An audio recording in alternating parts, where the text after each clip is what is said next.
Fall is the season in Washington when two letters start dominating the conversation. CR. People in the Capitol aren't talking about Costa Rica, or Chromium, or Consumer Reports, or the Colorado Rockies. On the Hill, CR stands for Continuing Resolution.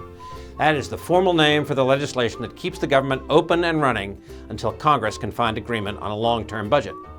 It's a happy coincidence, then, that those initials also stand for one of the favorite cliches of our dysfunctional time on Capitol Hill. Passing a CR is the budgetary version of kicking the can down the road.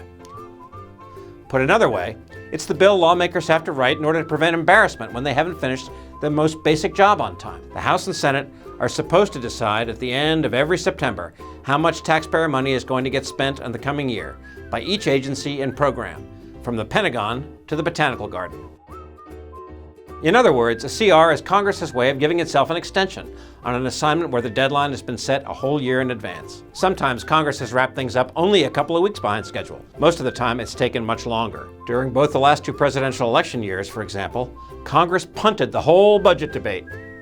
When lawmakers give themselves an extension, much of the federal government keeps running on autopilot. Social Security and unemployment checks, Medicare reimbursements, farm subsidies, veterans benefits, interest on the national debt, all continue to flow at a rate of about $2.7 trillion a year.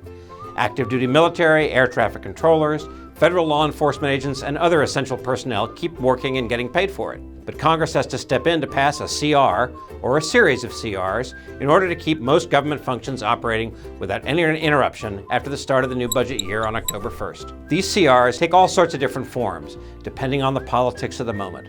Sometimes they keep all programs going at the existing spending levels. But sometimes they force the agencies to live with a bit less, a so-called haircut. Sometimes the CR is written to last a long while, in hope of buying enough time to finish the budget. That worked 3 years ago, when a single CR, lasting 26 whole weeks, did the trick. Other times, the opposite tactic is applied. It took 21 different CRs over 10 weeks, so some of them lasted just a day or two, to hold the congressional feet to the fire and get the job done 10 years ago. And it's been a decade since the last time Congress did what it's supposed to do by writing a dozen distinct measures to allocate spending for the entire government. All the other times, some or all of those spending bills have been combined into a so-called omnibus.